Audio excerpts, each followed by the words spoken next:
Good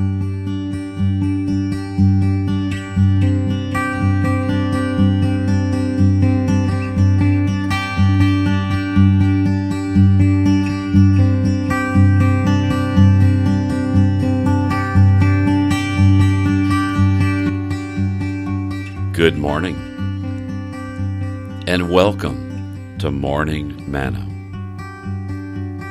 Today is Tuesday, January the 7th, 2020, and this is episode 3195.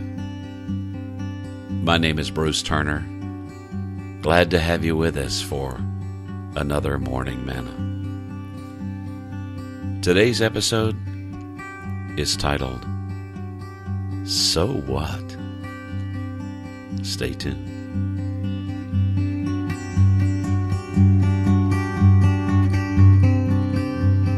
So what? You know, that's kind of a negative, apathetic answer that some people can give to a situation. So what? You know, SOWHAT. But that's not what I want to talk to you about today. I want to talk to you about so what? SOWWHAT. I got my inspiration for today's episode from the YouVersion verse of the day. And by the way, listen, it's not too late to start a really good Bible plan, and really it's not too late to start a plan that can help you to read through the Bible in a year. If you've never done that before, let me tell you something. The YouVersion Bible app is the best way I know to do that. There are a number of reading through the Bible in the year plans. Some of them have audio with them, and you can listen to them. Just such a blessing. But today's verse of the day is my inspiration for today, for me. Listen to what it says, 2 Corinthians 9:6. But this I say, he who sows sparingly will also reap sparingly, and he who sows bountifully will also reap bountifully. So what?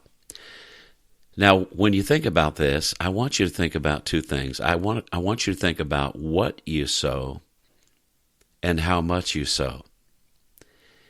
Sowing is important. If you're a farmer, you don't get a crop, you don't get a harvest without the work of preparing the ground and sowing seed. And you get proportionally to the amount of seed that you sow. So, I want you to think about yourself as a farmer today, kind of like a Johnny Appleseed. You have an opportunity to sow. Let me tell you how simple this can be. Yesterday, I picked up two pilots who flew in a private plane to Lynchburg Civil Aviation side of the airport, and I was going to be taking them to the Hilton Garden Inn.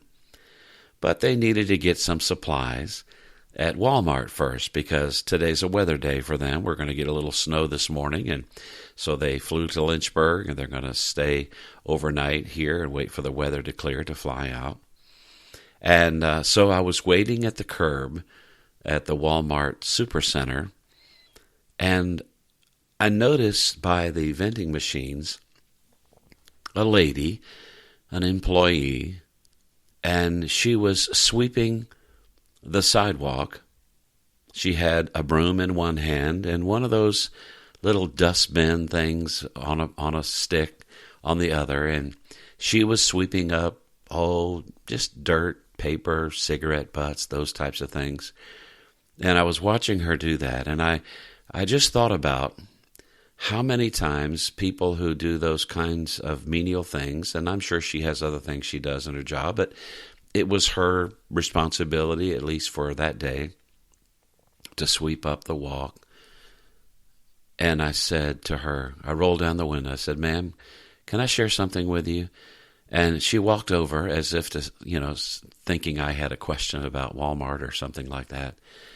I said, "I just want to tell you what a great job you're doing." I said, "I know sometimes people may not appreciate it, but you're doing a great job." She smiled so big. I could tell it made a difference in her life. Now, I'm not bragging about that. This is not about me.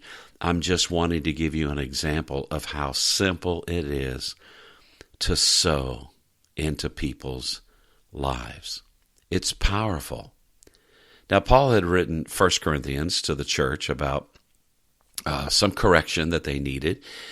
But then he writes 2 Corinthians, and in one of the things that he encourages them about is financial giving to, in particular, the needy saints that were at Jerusalem.